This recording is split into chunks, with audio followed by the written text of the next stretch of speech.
strategy here was obvious. Since the Nazis had turned eugenics into a four-letter word, the American eugenics movement decided it was time to lay low.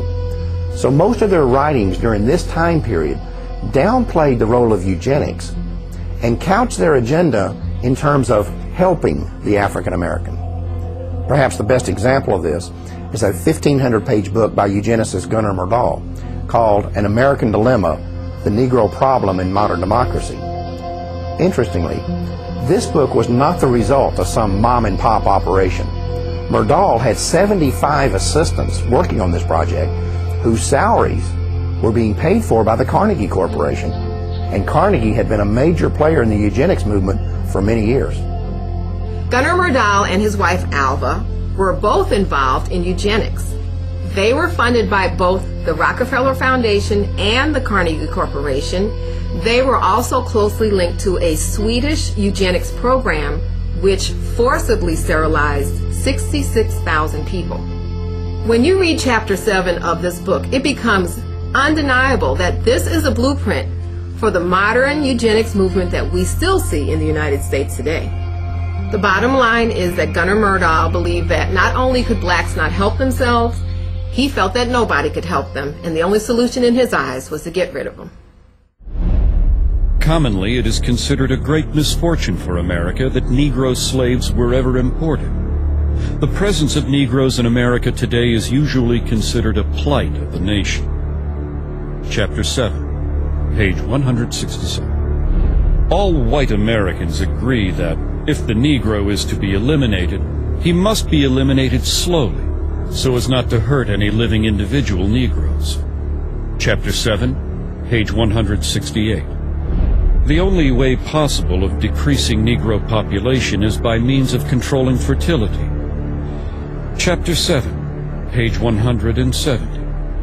Birth control facilities could be extended relatively more to Negroes than to whites, since Negroes are more concentrated in the lower income and education classes.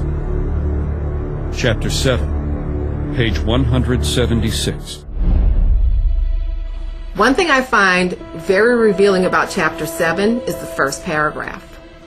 Myrdal uses U.S. Census Bureau figures to show that between 1790 and 1940, the black population in the United States increased 17 times. At the same time, those Census Bureau figures show that the white population increased 37 times. However, neither Myrdal nor any other eugenicist wrote anything about what to do about that part of the population that was increasing twice as fast as the black population. Gunnar Myrdal's book on how to resolve what he called the Negro problem was published in 1944 by Harper & Brothers of New York. 4 years earlier, the same company, which is today known as HarperCollins, had also published a book by one of the founding members of the American Eugenics Society. At the time that Harper & Brothers published these books, its president was a man named Cass Canfield, who would later become the national president of Planned Parenthood.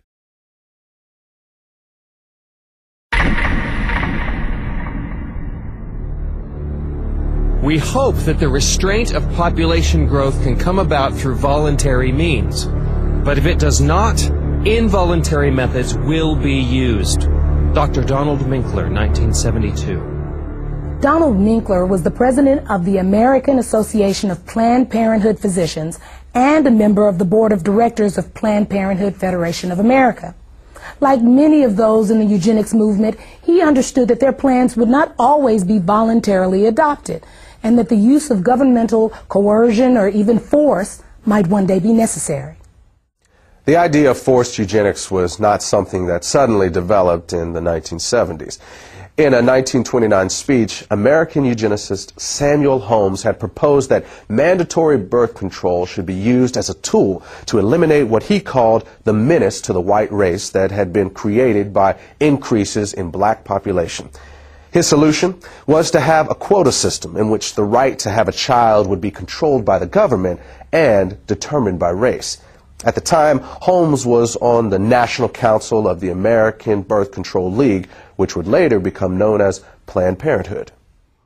Then, in 1936, eugenicist Julian Huxley proposed that the genetically inferior classes could be made to have fewer children if they were denied easy access to welfare. Another part of this proposal was that medical care to these same people should be restricted in order to reduce the survival rates of the children they did have. He also called for the forced sterilization of anyone who was unemployed beyond a certain length of time. Huxley was later honored by Planned Parenthood and was a featured speaker at one of their annual conventions. The reality is that the views of people like Samuel Holmes and Julian Huxley were never uncommon within the American eugenics community. In 1969, a professor at the University of California, Dr. Garrett Hardin, called it insanity to rely on voluntarism to control population. Hardin was a member of the American Eugenics Society and an outspoken advocate of government-enforced birth control, saying that citizens should be willing to give up their right to breed for the betterment of society. In 1980, he was given Planned Parenthood's highest national award. He and his wife would later kill themselves in a joint suicide pact. There were, of course, some within the eugenics movement who were uncomfortable with the idea of using force, and they would often express their reservations about it in public. But when pressed, virtually none of them would rule it out, including Planned Parenthood founder Margaret Sanger. I consider that the world and almost our civilization for the next 25 years is going to depend upon a simple, cheap, safe contraceptive to be used in poverty-stricken slums, jungles, and among the most ignorant people. Even this will not be sufficient, because I believe that now, immediately, there should be national sterilization for certain dysgenic types of our population who are being encouraged to breed and would die out were the government not feeding them. Margaret Sanger, 1950. This was written by Sanger in a personal letter to Catherine Dexter McCormick. McCormick was an heir to the international harvester fortune and would later use part of her immense wealth to fund the development of the birth control pill.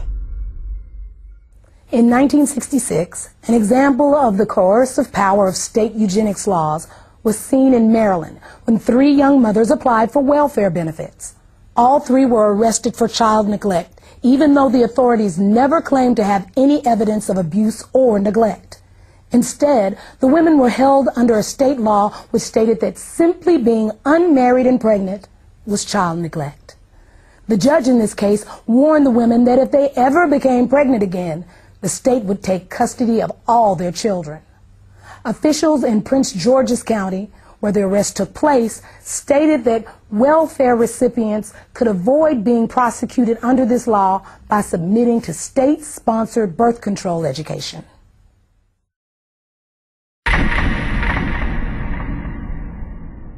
In 1934, Adolf Hitler sent a letter to American eugenicist Leon Whitney, complimenting him for a book he had written on sterilization. Whitney was the former executive secretary of the American Eugenics Society and a colleague of Margaret Sanger's.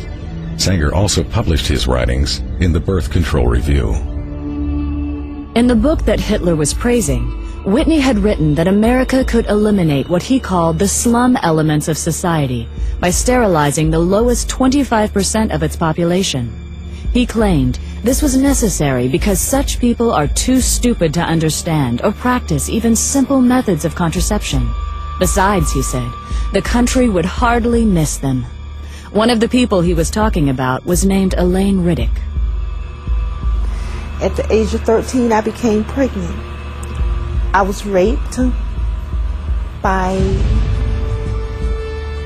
a guy that lived across the street from me. He snatched me off the street and molested me and threatened my life and said if I ever told anyone that he would kill me. When they was delivering my son, they sterilized me at the same time. They had approached my grandmother and said that if she wanted to continue to receive supplement, welfare and food stamps, or at this time they was giving out these surplus foods, canned cheese, I think it was, powdered eggs, and said that if she did not sign the X, that they were going to stop her supplements. Mind you, my grandmother was illiterate. She had never ever gone to school. She didn't understand what it was. So she signed the acts, and they did this to me. I did not find out that they had sterilized me until I was 19 years old. I asked the state of North Carolina why they did this to me, and they said that because I was feeble-minded, that I would not be able to take care of myself, I would not be able to tie my shoes, that I was just incompetent. The state of North Carolina also said that I had never performed, at the age of 13, I had never performed